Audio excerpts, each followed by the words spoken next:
Começa agora o programa Comunicação Executiva, com Reinaldo Passadori. Tudo sobre comunicação e gestão para você. Rádio Cloud Coaching. Olá, bem-vindo a mais um programa Comunicação Executiva. Tudo sobre gestão e comunicação para você. Eu sou Reinaldo Passadori, CEO da Passadori Comunicação, especialista em comunicação. Você deve ter participado de uma reunião, deve ter apresentado um projeto numa reunião. Então você fez sim palestras, né? Pode ser que não seja uma palestra em cima de um palco, motivacional, inspiracional ou técnica, não importa. Mas fazemos isso, faz parte da vida de um profissional, qualquer que seja ela, proferir palestras. E quanto mais uma pessoa sobe, mais ascende, mais cresce na vida, mais ela é convidada para participar de eventos, congressos, seminários, para dar entrevistas numa rádio, numa televisão, para falar sobre o seu trabalho, sobre o seu projeto, sobre um plano, ou até muitas vezes representando a empresa na mídia de maneira geral, ou participando daquela reunião na qual você tem que dar conta de um recado bem dado, ou ainda mais hoje na mídia digital, né? Você vai fazer uma aula, um curso, não importa, você está ensinando, talvez sendo um mentor, muitas vezes invisível, aquela pessoa que está ali ajudando, mas você não tem o título, o papel de mentor, mas está mentorando outras pessoas no seu processo de aprendizagem. Veja quantas vezes nós usamos a comunicação e nem sempre fomos preparados para isso, de forma organizada e estruturada, com métodos, né, que funcionam. A gente vai fazendo do nosso jeito. Bem ou mal a gente acaba dando certo, bem ou mal, mas claro, se você pode fazer alguma coisa melhor, com técnicas e recursos que são disponibilizados, que é o que estamos fazendo aqui, melhor. A vida fica mais fácil. Eu gosto de fazer uma analogia do nosso trabalho com o trabalho de ponte. Ponte, para mim, é uma ideia que me fascina, porque, um exemplo, hoje é uma ponte entre ontem e o amanhã. A mãe é ponte para a vida, um advogado é ponte para a segurança, para a justiça, um policial talvez seja ponte para a segurança. Todos nós também, em algum momento, somos pontes, ou parte de uma ponte, ajudando outras pessoas a serem pessoas melhores. Um líder é uma ponte para que as pessoas possam fazer o seu trabalho e a empresa crescer, desenvolver, atingir suas metas, os seus objetivos. Você é uma ponte de educação, o professor é ponte para o saber, para um aluno poder crescer, se desenvolver. Então essa ideia da ponte me fascina, porque tem também um pensamento de um poeta russo chamado Mayakovsky, que fala assim: o verdadeiro revolucionário é aquele que queima as pontes da retirada. E curioso isso, né? Porque essa ideia da ponte, quando Júlio César atravessou o estreito lá na época da conquista, ele mandou queimar todos os seus navios que seriam indispensáveis para a fuga no caso de derrota. Então assim, ele não tinha condições de retorno, ou seja, queimou a ponte porque assim, a ideia é você vai e é vencer ou vencer, não tem jeito de você retroceder. Então o curioso é que também o nosso trabalho aqui, por que não? Ele pode ser comparado com uma ponte. Porque para quem nunca teve uma oportunidade de um mergulho dessa natureza, dessa magnitude, nesse contexto, e as pessoas ficam assim patinando, muitas vezes vão fazer uma apresentação, mas sofrem, tem tremedeira, gagueira, sudorese, branco, taquicardia, a pessoa tem desconforto. Então por que não transformar esses métodos, esses recursos, numa ponte para que você não precise passar naquele valo, sair no rio, sair nadando, atravessar o estreito, atravessar o rio, para chegar do outro lado. A ponte é o método, a ponte é o sistema, a ponte é a tecnologia, a ponte é a maneira pela qual você, com mais facilidade, consegue chegar do outro lado. Por isso que eu propus ontem que vocês pensassem num objetivo. Qual é o seu objetivo? E criei isso perguntando, qual a sua expectativa em relação a esse trabalho? E quanto mais ousado for o seu objetivo, mais longe você tende a chegar. Por isso que eu gosto muito das pessoas que têm objetivos ousados. Qual o seu objetivo? Meu objetivo é vencer o desconforto, toda vez que eu falar em público, me dá uma tremedeira, dor de barriga. Legal, é nobre, porque é o seu problema, a sua dificuldade. Mas que tal um objetivo ousado? Como assim, Reinaldo? O que é objetivo ousado? Por exemplo, querem um exemplo? Por exemplo, toda vez que você se levantar para falar, sentir prazer. Reinaldo, você está forçando um pouquinho a barra. Pô, eu tenho quase vontade de morrer, sair correndo, você fala em prazer, que prazer é esse, né? É o prazer que tem, por exemplo, um professor quando estimula o aluno ao aprendizado, é um prazer que tem um líder quando estimula e inspira outras pessoas a fazerem um trabalho bem feito e com qualidade. É o prazer que tem um político quando tem honestidade, integridade, e ele tem de fato a intenção de representar aquela comunidade Então ele mostra o seu talento, põe a cara a tapa para poder ser eleito, para poder prestar serviço para aquela comunidade. É o prazer que tem um religioso, um padre, pastor, rabino, não importa, quando ele conduz as pessoas para as sendas espirituais, ajudando-as a que tenham uma maior espiritualidade, tenham uma vida melhor.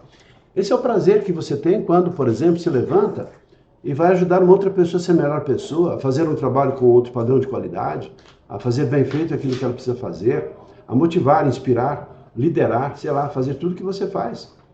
É o prazer que tem um vendedor quando fala sobre o benefício de um produto e é honesto e é íntegro, e a pessoa fica com vontade de ter aquele produto, deixando feliz a pessoa que comprou e você que vendeu, que vai ganhar a sua comissão ou o benefício da sua venda.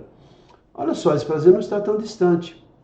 Só que nós nos esbarramos em problemas que, olha, eu tenho medo, ansiedade, eu tenho, né, no meu corpo, então ele manifesta isso.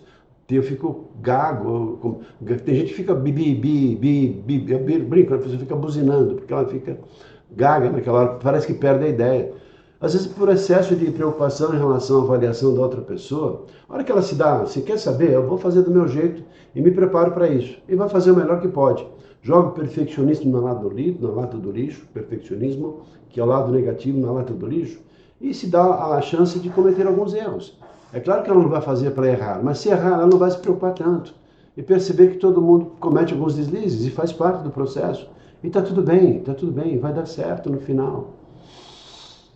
Aprende algumas técnicas de respiração para se acalmar no início, para dominar a ansiedade, para poder estar mais à vontade naquele momento de início. Tem gente que tem o pânico antes, depois começa a falar, piora. Aí fica mais... Tem aquela historinha atribuída a Bibi Ferreira, não sei se vocês conhecem. Para quem tem essa ansiedade inicial, talvez os ajude a pensar, porque todo mundo passa por isso. Bibi Ferreira estava conversando com uma atriz novata lá no fundo do palco, antes de começar uma cena de uma peça que ela estava fazendo aqui em São Paulo, ou aqui no Rio, não sei. Aí ela abriu o coração e falou assim para a atriz, nossa, puxa vida, é impressionante, toda vez que está chegando a hora de eu entrar em cena, começa a me dar assim um comichão, parece que, nossa, começa a dar uma ansiedade, eu tenho aquela sensação de que eu não vou conseguir dar conta do recado, e me dá uma certa ansiedade, o coração palpita mais depressa, eu começo a suar, né? Aí eu começo a fazer um exercício assim para tentar compensar um pouquinho, mas nossa, aí alguém fala assim, Bibi, 5 minutos, meu Deus do céu, 5 minutos, daqui a 5 minutos eu vou entrar em cena. E ela tá lá no fundo do palco, lá na coxia e tal. Daí a pouco então, Bibi, 2 minutos. Eu falei, meu Deus do céu, caramba, né? Aí assim ela já fica na beirada ali do palco, porque aí chega lá dentro, ela sabe, ela pega lá e... É como se incorporasse ali um espírito, ela entra com coragem, com força, aquele vozeirão que ela tinha, infelizmente, das maiores divas do nosso teatro, aqui do Brasil, que morreu já há alguns anos. Eu me vi, quem teve o prazer, o privilégio de conhecer, ela sabe do que eu estou falando, né? Que atriz maravilhosa, que pessoa fantástica. Com aquele vozeirão que ela tinha, né? Aquela força que ela tinha.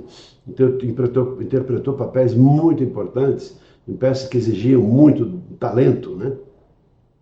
Então ela contou isso para a atriz lá novata, lá no palco, no fundo do palco, tal. E a atriz novata falando assim, sabe o que é comigo que acontece? Nada. Para mim, ó, eu entro, faço e desfaço assim como se nada fosse, não tem problema, né? A Bibi se aproximou dela, deu um tapinha no ombro dela e falou assim, não tem problema, minha filha, o talento vem com o tempo. Todo mundo que vai se expor diante de outras pessoas tem aquela sensação de ansiedade. É natural, em maior ou menor grau. Algumas pessoas chegam até um ponto de não se controlar. Mas é natural que a gente tenha aquela tensão, aquela preocupação. Por que as pessoas têm medo da ansiedade toda vez que eu vou falar em público, em maior ou menor grau? Então, por trás disso existe assim, uma excessiva valorização das outras pessoas e talvez um menosprezo da própria pessoa mesmo, né, em relação à sua capacidade, ao seu potencial. É claro que tem o medo do julgamento, medo de não sair bem, medo de que as coisas não fluam de uma forma adequada, o medo de que eu não consiga fazer aquilo que eu imaginei que eu ia conseguir fazer. É todo um conjunto de elementos, mas relacionados assim à expectativa, medo do julgamento. Poxa, e se me julgarem? Em que momento que as pessoas não vão te julgar? Nós fazemos isso o tempo todo. Não pense vocês que eu não estou sabendo que vocês estão me julgando aqui. Eu espero que o julgamento seja bom, o resultado seja legal, mas também se não for, lamento muito, eu estou fazendo o meu melhor. Mas é claro que a gente tem essa preocupação de que, imagine-se... E outra coisa, muitos dos problemas não são reais, são problemas imaginários. Porque um dia eu passei por uma dificuldade, meu Deus do céu, e se acontecer aquele problema, e se me der aquele... Quantos traumas, às vezes, tem aí embutido na estrutura de cada um? É o resíduo de uma experiência negativa, que para algumas pessoas entra com uma, sabe, dá um tchutchu na cabeça mesmo assim, porque como se toda vez que acontecesse uma situação daquela natureza, e foi tão desagradável, tão desconfortável aquela situação, que a pessoa imagina que vai acontecer sempre a mesma coisa. Por exemplo, vamos pegar uma situação mais grave, vai? A pessoa quase morreu afogada no mar, ou naquelas ondas todas, e engoliu água, alguém socorreu, e quase morreu, cuspiu água para fora, que engoliu água, quase morreu. Daí a pouco, para algumas pessoas, tudo bem, levantou, foi, entra na água de novo. Porque entendeu que foi o momento que aconteceu. Mas para algumas pessoas, elas ficaram traumatizadas. E assim, é claro que a mente tem um processo, muitas maneiras de processar a informação. E o trauma significa o seguinte: mar é perigoso, toda vez que eu entrar na água, como se toda vez que ele estivesse na água, ela vai então ter esse choque, como se fosse acontecer a mesma coisa. A pessoa passa a ter medo do chuveiro, da piscina, nem toma banho direito, porque tem um trauma ali embutido, não é verdade? Um acidente de carro que você passou, de repente assim, nossa, acidente, você quase morreu, ou morreu alguém, sabe-se lá. Então, para algumas pessoas, esse é um problema que, se ela não cuidar ou não curar isso, vai ficar para o resto da vida com aquele trauma. Trauma, então, é o resíduo de uma experiência como se fosse acontecer a mesma coisa. E não vai acontecer a mesma coisa, porque a vida é cheia de novas surpresas, de novas possibilidades. Não vai acontecer a mesma coisa. Só que na nossa cabeça, é como se fosse acontecer a mesma coisa. Eu tenho lidado aqui na nossa empresa, já nesses anos todos, com muitas pessoas traumatizadas, em relação, por exemplo, a falar em público. Porque um dia lá na escola, imagina assim, aquele jovenzinho, foi lá, tinha um trabalho para fazer lá diante de um grupo de colegas, para fazer a apresentação de um trabalho, então foi lá na frente, para fazer a apresentação da sua parte do trabalho. Só que ali na frente, ele tinha preparado, estudou o assunto, ralou, estava tudo bem, sabia exatamente o que ia falar. Tinha até ensaiado isso, estava tudo bem, tinha até um resuminho, uma colinha ali na sua mão. Só que ali na hora, travou. Travou significa, ela perdeu a ideia, deu tremedeira, gagueira, deu vontade de ir ao banheiro, se às vezes até não dá tempo de chegar no banheiro. Ou seja, e o professor, ao invés de acolher, de entender que aquele momento é difícil para algumas pessoas, não, vocês não estudaram, e se não tirar, vai tirar nota baixa, então pronto, e pressão em cima, né? Problema, pronto. A pessoa começa a chorar, tem lá os problemas mais variados, as reações são diversas. Só que a pessoa sai daquela situação com uma decisão, quer saber? Nunca mais na minha vida. A decisão é tão forte que cada vez que se aproxima alguém, deixa eu ver o que eu vou chamar aqui, a pessoa se enfia debaixo da cadeira, porque ela tem aquele verdadeiro medo, é um medo exacerbado, é um medo demasiado. Isso é um trauma. Então, isso tem que ser curado, se a pessoa quiser sobreviver, porque senão ela vai passar a vida inteira fugindo. Eu não sei se por aqui no grupo tem algumas pessoas, ou alguém da família, que tem algum tipo de problema dessa natureza. Porque às vezes o problema não está em técnicas apenas, mas o problema mais profundo, psicológico. Talvez um trabalho de regressão, um trabalho de potencialização, de acalmar, de conduzir a pessoa para... Por isso que o objetivo ousado é legal, porque a pessoa, então, na hora que ela decide fazer uma coisa ousada, ela busca ferramentas ou está aberta para novos aprendizados, e aí consegue transformar a sua vida. E muitas vezes jogar fora, jogar na lata do lixo, coisas que vêm lá dos nossos pais, das pessoas que nos educaram. Já falamos um pouquinho sobre isso ontem, né? Às vezes carregamos na vida adulta comportamentos tipicamente infantis. Por exemplo, você conhece pessoas adultas que fazem birra? Não tem lógica, né? Um adulto, na sua idade, no seu tamanho, fazer birra, igual assim, uma pessoa que tem formação universitária, pós-graduação, fazendo birra. Não vou, Cara, não cabe mais. Porque a pessoa está no outro patamar, no outro nível, né? E de repente faz chantagemzinha. Coisa que ela fazia quando era criancinha, que não queria ir na escola, porque tinha medo do coleguinha, da professora, então ela fazia lá, arranjava uma dorzinha de barriga e falava assim, não vou, e chorava, e a mãe, coitadinha, tal, não sei o que e tal, e protegia. Opa, a criança é esperta, fomos espertos enquanto crianças. A gente vai experimentando, né? E tem mãe que é bobona, né? Porque acolhe, entende, e entra na jogada da criança. Em vez de entender que é um momento difícil, ela vai lidar com isso, mas ela acaba cedendo. Cede uma vez, 2 vezes, 3 vezes, porque ela é muito amorosa, então tem aquela coisa toda, e daqui a pouco a criança é que domina. Só que então ela percebe que essa é uma estratégia que funciona. E funciona em casa, depois começa a perceber assim num brinquedinho lá, com a bola do menino, a boneca da menina, Assim, só vou brincar se eu brincar, porque a boneca é minha. Ou seja, vai fazendo as suas chantagenzinhas, namoradinha, só vou pegar na sua mão se você fizer isso. Então tá, começa as chantagenzinhas, ela vai levando para a vida adulta aquele comportamento que funcionava lá enquanto ela era criança. Só que na vida adulta não tem mais lógica. A pessoa, nossa, que pessoa, né, bobinha, né, que pessoa infantil. Só que para ela funciona do jeito certo, porque ela não reformulou ainda aquelas formas de trabalhar, de se comportar, que funcionavam lá atrás. Então precisa fazer o quê? Jogar o lixo na lata do lixo, se livrar desses comportamentos que são talvez oriundos lá da formação, da nossa, primeiro na fase da primeira infância, até os 8 anos de idade, mais ou menos, de acordo com cada pessoa. Então nós carregamos isso para o resto da vida, se a gente não se livrar dessas amarras, muitas vezes invisíveis e inconscientes. Na hora que você se livra disso, aí você abre uma perspectiva muito melhor para o seu mundo. Estamos falando de comunicação, de posicionamento, de firmeza, de você ser o protagonista da sua própria história, jogar aquilo que não te serve mais, para você ser o condutor, aquela pessoa que vai segurar firmemente as rédeas da sua vida e direcionar para as suas escolhas, para aquilo que te interessa. E não mais depender da avaliação, apreciação dos elogios de outras pessoas. Quantas pessoas há que são dependentes de elogio? Ah, ninguém elogiou meu trabalho. Como se o trabalho não estivesse bom? Por que você precisa depender do elogio da outra pessoa? Você fez bem feito. A pessoa vai reconhecer do jeito dela, mas não do jeito que você gostaria que fosse. Ninguém me elogiou, então tá péssimo. Não tá péssimo, tá legal. Fez o que foi esperado que você fizesse, no padrão de qualidade que você está lá para fazer. Às vezes recebe um elogio, às vezes elogios falsos, e a pessoa sucumbe, cede, porque, olha, falaram que eu sou maravilhosa e linda, etc., né? De repente, assim, às vezes são elogios de manipulação. E quantas pessoas há que acabam entrando de gaiata nessa falsa, né, elogio e acabam cedendo coisas que não deveriam ceder, falando sim ao invés de dizer não. Porque ser protagonista da sua história é você ter essa percepção e essa malícia, essa maturidade para fazer as suas escolhas. Estamos falando de comunicação, ou não? Estamos falando porque o que você vai falar é aquilo que está na sua cabeça. Nós temos uma mente sábia, nós temos uma capacidade, uma conexão com o conhecimento universal, que tem a ver com a nossa genética, tem a ver com a nossa história de vida. E quanto mais eu me abro para essa possibilidade, dessa relação com essa inteligência mais ampla, mais eu me posiciono de uma maneira mais coerente e congruente na minha vida. Ou seja, jogar o lixo na lata do lixo, aquilo que não é meu e que não tem sentido preservar. Na hora que eu abro mão, aí eu passo sim, jogar fora, por exemplo, síndrome de uma pessoa que não se valoriza devidamente, do impostor, ou algum outro tipo de trauma. Eu sei que não é fácil, estamos falando aqui, às vezes, para algumas pessoas que fazem tratamentos aí de terapia por muitos anos. Às vezes um choque rápido pode mudar a vida da gente. Olha só que coisa. Mas, Reinaldo, as mudanças rápidas, elas são possíveis de acontecer? Claro que são. Uma evidência que eu acabei de demonstrar é um trauma. Quanto tempo um trauma demora para ser instalado na cabeça de uma pessoa? O que vocês acham?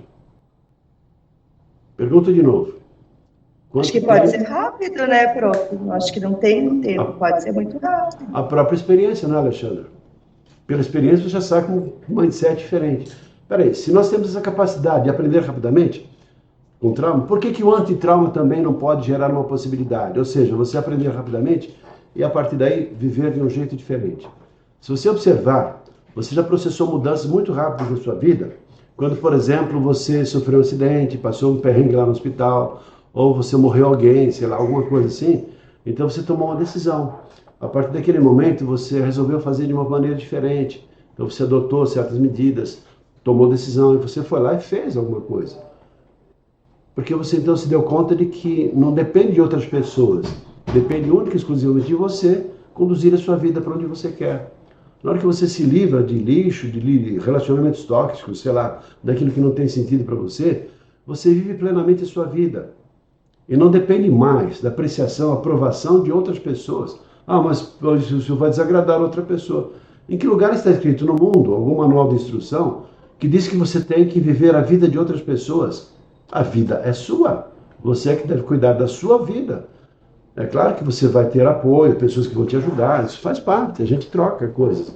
Mas a vida que você tem não é dos seus pais, é sua, você é que viveu, não é das pessoas que você tem que agradar, porque você depende de um carinho, de um afeto. Não, melhor ficar sozinho, sem afeto, mas você tomar decisões e correr risco de viver plenamente a sua vida. Eu sei que falar é fácil, isso tudo, né? Mas quem faz terapia, busca esse autoconhecimento, percebe que nem sempre as coisas são tão simples assim. Mas tudo começa a partir de uma decisão. O que você quer da sua vida? Espero que tenha gostado. Ficamos por aqui. Um abraço e até o nosso próximo programa. Até lá.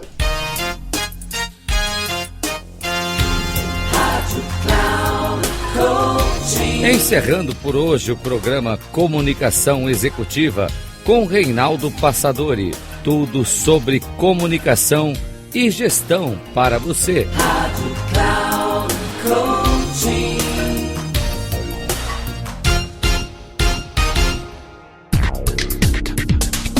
Se ligue. Comunicação Executiva com Reinaldo Passadori. Sempre às segundas-feiras, às 8 da manhã, com reprise na terça às 12 horas e na quarta às 16 horas, aqui na Rádio Cloud Coaching. Acesse o nosso site radio.cloudcoaching.com.br e baixe nosso aplicativo na Google Store.